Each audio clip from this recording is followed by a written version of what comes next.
Welcome to another In Wheel Time podcast, a 30-minute mini version of the In Wheel Time car show that airs live every Saturday morning, 8 to 11 a.m. Central. Autoshield.com. This is your favorite go-to spot in podcasting and live streaming. Woo-hoo. It's the In Wheel Time Car Talk Show. A special feature on racetracks coming up, along with Richard Tomlin from Apex Auto Works, SCCA, and a racer himself. You bet. Mr. Mars has This Week in Auto History, and we'll get you caught up on stories making automotive news headlines. Today's program is sponsored by Mecum Auctions Houston, April 4th through the 6th at NRG Center. Howdy, along with Mike Out of This World Mars. We always need more Jeff Zekin. Our chief engineer, David Ainsley, is taking a break today. All right, good for I'm David. Don Armstrong. Glad that you could make it along with us on this Saturday live version of our show. By the way, if you're listening in a podcast, our live version airs, generally speaking, every Saturday, 8 to 11. Last weekend, we postponed it by an hour so we could grab hold of the entire peoples that were coming into the Corvette Chevy Expo down in Galveston. And we walked the show after the program. Yeah, we stumbled the show afterwards because we had a little cocktail. Well, we did, but we ran into some very interesting hot rodders and builders and owners and families and husband and wife teams and all that good stuff. Yeah, it was good. It was. Yeah, enjoyed it. So I ran across a story that I wanted to read. It's a little lengthy, but I think that you'll appreciate it. This is off of Haggerty.com/media. Written by Aaron Robinson. And the title of the story is When We Lose a Racetrack, Everyone Loses. It starts off with Los Angeles is a town with a well-earned reputation for a short attention span. You're only as good as your last 90 minutes, goes the old saying in the movie business. And the hook is always waiting to yank off stage anything or anyone who isn't killing it. That rule applies to racetracks, too. The Los Angeles Motor Dome, a board track erected in 1910, lasted just 3 years. And Beverly Hills Speedway, which opened in 1920, only 4 years until the real estate developers got it. Riverside Raceway, that we all remember, managed an unforgettable 32-year run before it was plowed under to make way for a shopping mall. Perhaps the ghost of Ken Miles still haunts the place. After years of decline, the mall boasts hundreds of thousands of vacant square feet today. Given the long odds, Auto Club Speedway, a.k.a. California Speedway, did pretty well 26 years from the day the 2-mile D-shaped banked oval opened to host 240-mile-an-hour IndyCar laps to the day the wrecking ball arrived. Drone video surfaced in November of chomping excavators tearing away grandstands. Kind of reminds you of the racetrack here in Texas, not too far from here. Drone video surfaced, as I mentioned, chomping excavators. In posterity, it joins the Indianapolis of the West, the short-lived Ontario Speedway, 10 years, ending in 1980, which was just up the freeway. Its land now hosts a CarMax, a Benihana, and an El Torito, among its other pearls of suburban banality. Auto Club's demise leaves a metro area of nearly 13 million people with only one circular track within its environs. Irwindale Speedway, a strictly amateur venue, which somehow has dodged decade-old plans to convert it into a mall, likely because the mall business, thanks to Amazon, etc., is in worse shape than the racing business. Vows by NASCAR to eventually replace Auto Club with a half-mile oval on what remains of acreage that has mostly been sold off to a developer intent on building logistics warehouses for Amazon, etc., have no firm timetable. Kind of like our Baytown drag strip. Yeah. It's a sad fact that in places, racing struggles to pay the bills for the increasingly expensive land that it occupies, and the forces of redevelopment never sleep. To the north, Monterey County, the deed holder of Laguna Seca, was in December sued by locals aiming to curtail or eliminate the famed track. You can shout until you're blue in the face that the circuit, opened in 1957, predates all the surrounding McMansions. But those people don't care who is first. They really don't. They have money and lawyers, and they are game to try their luck in court. It's a challenge that racetracks share with local municipal airports. The airport where this writer kept his Cessna is a former U.S. Army Air Corps training base in 1939 is when it was built, now under attack from a small but vocal clique of residents who wish it gone. They've already tasted blood in nearby Santa Monica, where an airfield opened in 1923 and supplied thousands of Douglas aircraft during World War II is set to close in 2028 so that developers can dine on its bones. Once upon a lifetime, a bolder America accepted and even celebrated these facilities as proof that the world's greatest economy produced vital and thrilling pursuits that enriched our lives and supplied a creative outlet to our energy and industry. Now a more flaccid nation that prefers to sit at home streaming and shopping foreign-made junk online sees nothing in these venues but noise, pollution, and risk. They are unwittingly being stoked by gimlet-eyed developers who are salivating over the land and willing to fund legal teams and sympathetic council candidates. Replacing a track or an airport with warehouses or 20 to 30 high-density housing units per acre will line the pockets of developers, but it won't do much for noise and pollution in the community. Everyone is bound to be disappointed, except the developers, of course. Yeah. But the relentless demand for more housing drives cities to flatten anything in their path that appeals only to a minority. And like it or not, we are a minority. Unless we fight, unless we write letters and go to council meetings and support candidates who believe there should be recreational room for everyone, we'll end up like the misfits in medieval times, hounded out the city gates and banished to the countryside so that we can continue enjoying activities that were once popular in an earlier, more energetic age, at least until the city inevitably sprawls in our direction. Thought that was a pretty good article. Yeah. The article, again, When We Lose a Racetrack, Everyone Loses, by Aaron Robinson at Haggerty.com. And it seems that we're losing more and more. Yeah. They're becoming more frequent losses. Well, we've had conversations with Rodney Rodriguez about it. Yep. And, as far as circle tracks are concerned, very few. The 3/8 mile Houston Motorsports Park is one that's somehow clinging on. That's an asphalt facility. There's the other one, the 105 Speedway, is a dirt facility. But it's basically for the racers and not for the public, although it's open to the public and tickets are cheap and it's fun to go on a Saturday night. That's where I grew up at Myers Speedway here in Houston, long gone now. Dale Earnhardt Jr. did a segment where he actually bought an old track, I think, near Hickory, North Carolina.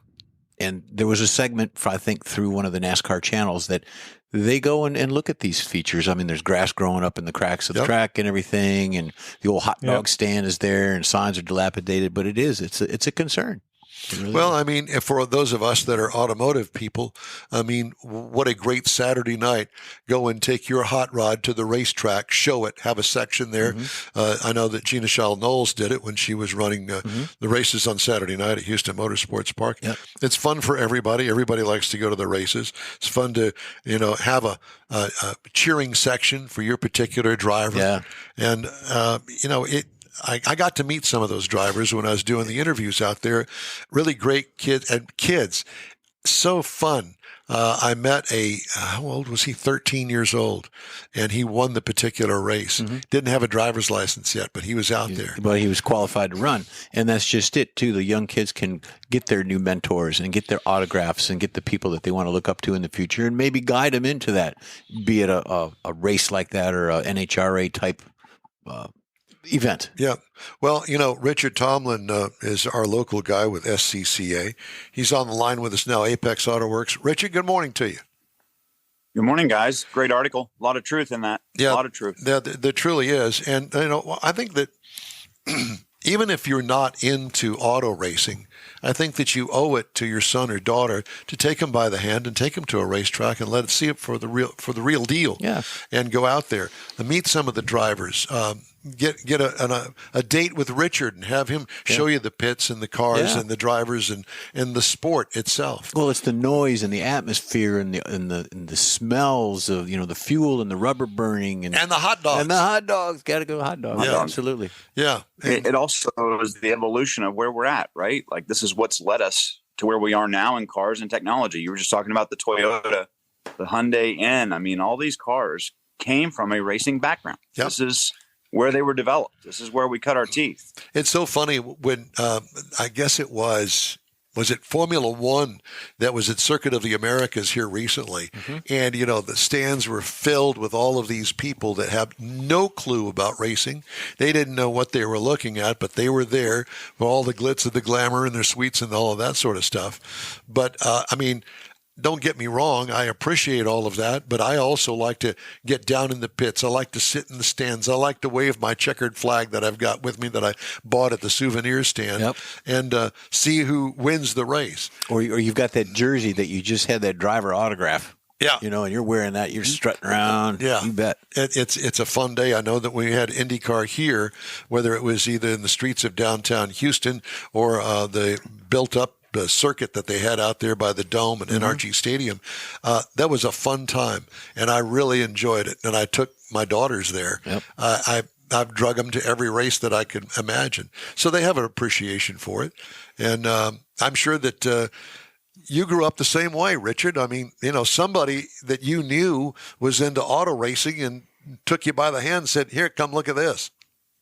I can remember 7, 8 years old checking tire pressures in the staging lanes.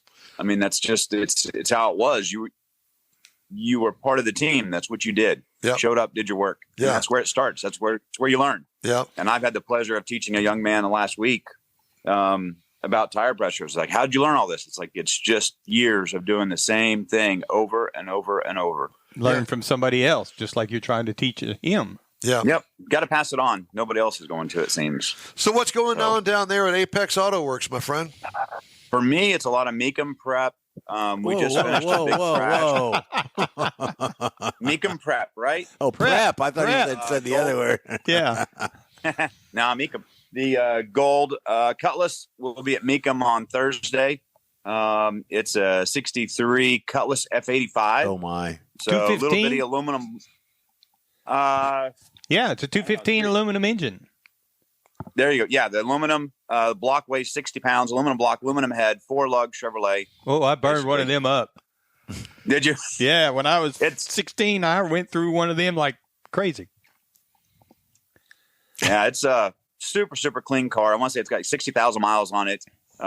Been stored in the guy's garage for a while, so now we're just getting it all put back together, and it's going to go away. He's decided he's not going to do anything with it, so we'll have that one there Thursday, and then we've got a 64 Nova we're working on, waiting on some wheels and a little bit of paint correction on that, and it will be at the auction on Saturday. Oh, wow. So, yeah. And this weekend, of course, for us is just a ton of racing. We Lemons going on in NOLA right now. So New Orleans has got a 24-hour Lemons race. Are you going 9-hour down race there? today, 8-hour tomorrow. Do what? Oh, this weekend. Okay. He would have never been mind. there already, yeah. Yeah, my bad. Yeah, this weekend. No, we've got about 30 cars, I would say, that are there that we know or have built here. And then you've got SCCA going on this weekend up at Eagles Canyon in Denton. And to top that off with NASCAR running at COTA. Yeah. And then we've got the Texas Mile going right now. So we had 4 places to be this weekend and decided, you know what? We're not going to any of them. We're going to stay here and man the phones. Because somebody will be unhappy. Too much driving to get to all of them. Yeah, because it's a long way up the Eagle Canyon. Or NOLA.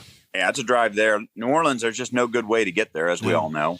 COTA and Texas Mile, pretty simple and close together, but it was going to be a 3-day trip, and I decided we weren't doing it. So got all the cars done, sent them off on their way. Drivers are happy. Teams are happy. At this moment, everybody is still running. So we're in a good spot. Good. Richard, let me ask you, going back to the article we were talking about with the racetracks, most of your racing, where you take your cars, they're more like road races, aren't they? Correct. A lot of road racing. Do you see we still that? go and attend the oval track, but most of ours is road racing, which goes through the same stuff. That's what Texas World Speedway went through. Was a growing, Bryan College Station area. Yep. There was just no land left, and the land was worth more than what the racetrack was generating. What was what was that, a 1.5-mile track? No, that's 2.9 on the actual road course. No, not the road course. I'm talking about the oval. Yeah, I don't know the oval I specs. think it was 1.5. The only See, I never ran the oval spec. I would know. Yeah. Wikipedia. Well, the only problem for a spectator at road courses, generally speaking, and particularly out there at Bryan College Station, was that the road course went out of the infield and into an area that you couldn't even begin to see over on the backstretch over there. Right. And that's where all the action was. Great They had for the drivers. bad wrecks over there and stuff, but you couldn't see it. Yeah. Great for the drivers, bad for the spectators. And that's a thing that road racing is often faced, is, being able to actually watch it. But the technology of cameras, the GPS telemetry, the tracking of the cars, as you're seeing in F1 and IMSA, Le Mans, all have it now.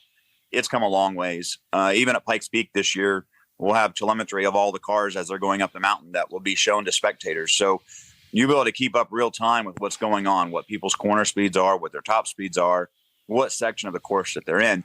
And this technology, to me, has the opportunity to bring back life to what we're seeing. We're so overloaded with information, we go to watch a race and people just want more. It sucks that they'll be sitting there looking at their phone, but it gives them the opportunity to keep them involved in this sport that we love so much. Yeah, at least they're looking, even if it's at their phone. Yep. They'll be there at the sites doing fun things. I want to say that COTA event for F1 you were talking about, it was October of last year. 455,000 fans is what showed up. And a lot of people attribute that to the Netflix show Drive to Survive, which I think is season 6, season 7 now. But F1 is seeing 100% growth year over year with viewership. Like you were saying, a lot of people who didn't know what it was until the fanfare showed up with a couple cameras to record some of the stuff that goes on. And now people are getting involved again. So it's a trickle-down theory for us in road race. If F1 is growing, then the motorsports section of road racing will grow. Give it a little time. Well, I have to tell you that I passively am a fan of Formula One. I'm more of a fan of IndyCar. And I know that I have been to Indianapolis a couple of times, and that is a week-long event in Indianapolis. And I would encourage anybody, if you've never been, even if you like, IndyCar or not, that is an event of a lifetime to go to the Indy 500 and all of the events that lead up to it. Yeah, there's a reason it's been around 100 years, right? I mean, it's just like Pikes Peak, same thing. The races that have been around the longest, they know how to put on a show. They get everybody involved. Everybody gets up close, gets to touch and feel things, and you're a part of it. When you're involved, you enjoy it. When you're sitting back just spectating, it's not the same. What's going on in your shop out there? Besides getting ready for Mecum, you say that you've already got all those cars finished. I mean, do you have any big, long hot rod projects you're working on? We've got a 3-wheel Cushman going back to the Satterfield. Wait a minute. Hold it right there, Buster. When you said Cushman, I'm in. So he found a very, very distraught Cushman. We basically sadly pulled the motor transmission out of it. It was all locked up, but pulled all that stuff out of it. We've made it into a prop that will be going to the Stella Hotel in Bryan at the Legends Golf Course there. So Stella Hotel will be parked in the front there and be a floral display.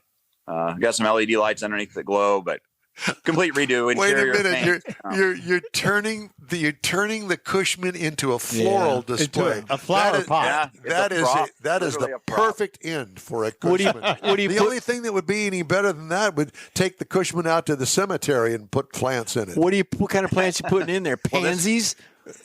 Yeah, exactly. 21 years of service for the U.S. mail, postal mail. And the guy that actually drove it those years was the one who actually bought it back. And he'd had it until Satterfield got it. So really cool story behind it. But what a piece of metal. You should a piece of metal. You got to tub it out. A piece of metal. Plant some pansies. I haven't heard that, but that's a good one. I like it. Nice. All right. Yeah. So and then we're thrashing for Chihuahua coming up too. So that's early April. What's and Wawa? Right after Chihuahua. Wait a minute. What's Wawa? Chihuahua is our open road race in Chihuahua, Mexico. Chihuahua. That'll be the 1,300 miles over 3 days, taking the Black C5, a lot like yours, down there to go play this year. So it should be a good time. So is that a road course? Are you on the highway? That is actually like the old La Carrera race. They actually close down public roads, and we race down to public roads. And as soon as we race through, they're closed about 30 to 45 minutes. We race through, they open the roads back up, close the next section. We race that section, move on through the community. We'll see, I think it's 4 different counties / we would call them counties here that we actually travel through. One day we'll do 600 miles of driving. Wow. A lot. Well, it's good. Apparently you're clipping right along there. How fast is that Corvette? What is the top speed on that C5 that you've got? That one's been 178 in Mexico. The other one we had a 192 in Mexico, and that's 2 people in the car, race tires, race brakes. I mean, you're fully set up, cage and all. It's when you're doing that on a public road, it is pretty crazy. My fastest is 155. And of course, that was in the V8 Miata, but it's still moving along on a public road. You don't realize how much that road moves until you're doing 150, 190. I can only imagine. Now, what kind of engine work on the C5 did you do? This one's just heads cam, nothing crazy. Bottom end is still stock. Improved oiling system, improved cooling system. Other than that, just send it. It'll be fine. GM does a good job. Don't try and reinvent the wheel. GM spent a bunch of money engineering those motors, and even though it's got 70,000 miles on it, it's just fine. Leave it alone. I think the name of the road is Ay Ay Ay. Ay Ay Ay Highway, yeah. I heard that the LS1 motor, which I have in mind, does just fine without any kind of a power booster, power adder. But I've always been attracted to putting a blower on it. But then I heard that if you bump it up too much, that it has spring failures in the valve train. I'm going, that'll probably cause a death knell bell to ring on the motor. Did you hear the same thing? It's absolutely true. What you do is when you actually buy it, there's a full set they will sell you with new valve springs to swap them out. It's not a major thing. You pick up an easy 100, 200 horse, depending on how much you want to crank it up. But I don't think you're out there running around beating on your car like that. So no, Toyota might be a better choice for going faster right now. The Toyota? Yeah. Might be a better choice for going fast right now. What Toyota? The GR. The GR. Oh, the GR. The GR. Do you know about the GR? The Gazoo. Oh, yeah. Amazing. Toyota's done a lot of stuff on that. Be sure and watch Pikes Peak this year with the Hyundais they're bringing up. Hyundai's got 4 vehicles they're bringing to Pikes Peak this year. The Elantra and Hyundai's going to have there's an N, and there's a couple electric cars that are coming as well. We don't care about the electric cars. We care more about the gasoline cars. And the more stories that I read, and I've got enough of them this week, that the whole electric thing is sending the entire automotive industry to its knees. To a tailspin. Yeah, because companies are laying off workers. They can't sell electric cars. They're selling them, but at a lot slower pace than they first imagined. And they've got problems with them, et cetera, et cetera. I read a story on Fisker, and that's an ugly mess there that'll probably go out of business. So anybody that buys one, I guess you're either lucky or sad, one or the other. Just lost a bunch of money. Rolling through the auction. Yeah, I guess so. Anyway. Hertz, I just read an article about Hertz having the same situation too. Them buying a bunch of electric cars and realizing they weren't what they were promised. That's right. So Hertz actually, I heard, was losing a CEO over it. That's been out for a while, They absolutely did. Richard, it's always great to talk to you, my friend. Thank you so much for joining us today. We appreciate you. We'll see you. I appreciate your time. Thanks, Richard. Thank you. Richard Tomlin, Apex Auto Works, SCCA. The N-Wheel Time Car Talk Show is available 24/7 through the iHeartRadio app. Just look for N-Wheel Time Car Talk. We also video stream on Facebook, YouTube, and nwheeltime.com, and podcasts. They're at your favorite podcast provider. You bet. The N-Wheel Time Car Talk Show continues right after this quick break. Pro-Am Auto Accessories has been serving Houston's auto enthusiasts since 1984, providing world-class products for sports cars, European sedans, and American muscle. Pro-Am is known as the place to go to find exclusive and hard-to-find parts and accessories. Pro-Am is one of the very first distributors in the USA for brands such as Recaro, Redline, Momo, Corbo, and Simpson. Located in the heart of Houston's premier retail and service corridor, the Galleria area, Pro-Am's walk-in storefront includes an 8,000 square foot warehouse, showroom, and installation bays. Pro-Am not only sells parts and accessories, but also offers installation and service. Pro-Am is now reaching a worldwide audience through Pro-Am.com, taking its local reputation to the rest of the world. At Pro-Am Auto, you'll be dealing with a small group of professionals who truly want to help you with your automotive needs. If you don't see what you're looking for on the website, call and Pro-Am will lend you a hand. Pro-Am Auto, 6125 Richmond at Green Ridge in Houston's Galleria area. Call them at 713-781-7755. Want to feel good about something special you did for someone special?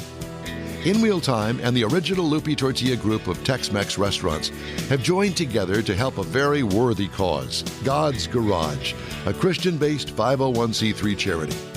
We know there are lots of places and organizations out there where you can donate a car, truck, or SUV, but we're asking you, our car enthusiast family, to consider donating to God's Garage. Visit godsgarage.org and learn about its mission, the women that have been helped, how each one is screened, and about their Restore You program. A car donation is an easy way to make a difference in the lives of others.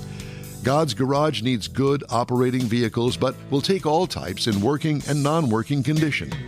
Make your heart and soul feel good by donating your gently used vehicle and help support single mothers, widows, and wives of deployed military at godsgarage.org.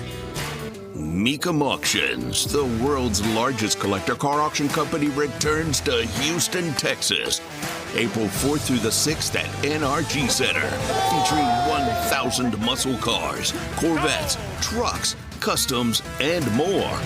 Broadcast on Motor Trend TV and streaming live on Max. From avid collectors to those new to the Mecum experience, we welcome everyone. Register to bid now at mecum.com. Okay, very good. Time now on the In-Wheel Time Car Talk Show for This Week in Auto History. Mr. Mars? Yes, sir. The Pontiac Fiero. It was the first two-seater from Pontiac since 1938, but the more important thing was it was the first mass-produced mid-engine sports car built in the United States. It was launched in 1983. It built a total of 370,168 Fieros. 5 years after it launched, on March the 20th, 1988, the last Fiero rolled off the showroom floor. Oh, boy.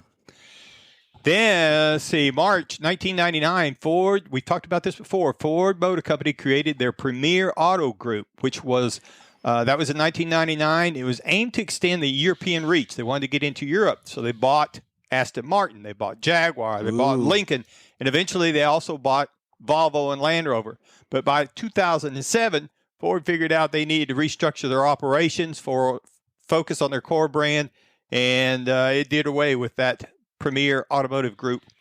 And then the Mini Paceman, introduced to the U.S. market in March 16, 2013, was released in March of 2013. It garnered a lot of positive reviews. People loved the car. The consumers liked it. They bought it. But executives come to believe that the car was so similar to their top-of-the-line Countryman, because it was made in the same assembly, that it was taking sales away from that vehicle. So they did away with the Paceman just 3 years after it hit the market. Wow. It was another one of those automotive things that, oops, we goofed. Yeah. Well, I think the next one they make should be Moron.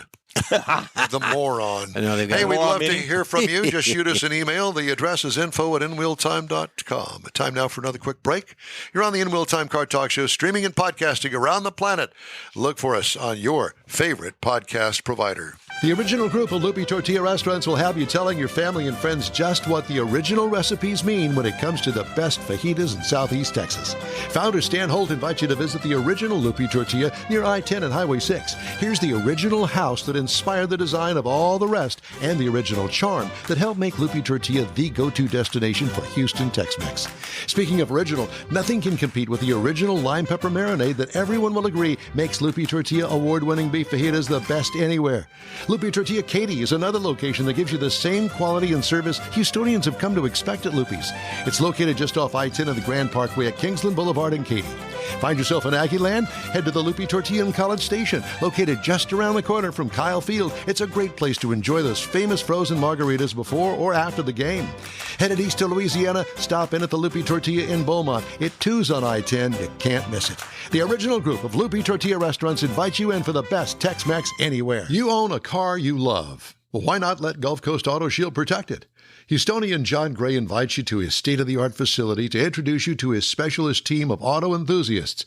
We promise you'll be impressed. Whether you're looking to massage your original paint to a like-new appearance, apply a ceramic coating, install a paint protection film, nano-ceramic window tint, or new windshield protection called ExoShield, Gulf Coast Auto Shield is where Houston's car people go. Curbed your wheels? Instead of buying new, why not have them repaired? How about a professionally installed radar detector? Gulf Coast Auto Shield does that too. Get a peek inside the shop and look at the services offered by getting online and heading to gcautoshield.com. Better yet, stop by their facility at 11275 South Sam Houston Tollway, just south of the Southwest Freeway, and get a personal tour. Gulf Coast Auto Shield is your place to go for all things exterior. Call them today, 832-930-5655 or gcautoshield.com. That's it for this podcast episode of the In Wheel Time Car Show. I'm Don Armstrong, inviting you to join us for our live show every Saturday morning, 8 to 11 a.m. Central on Facebook, YouTube, Twitch, and our InWheelTime.com website. Podcasts are available on Apple Podcasts, Spotify, Stitcher, iHeart Podcast, Podcast Addict, TuneIn, Pandora, and Amazon Music. Keep listening, and we'll see you soon.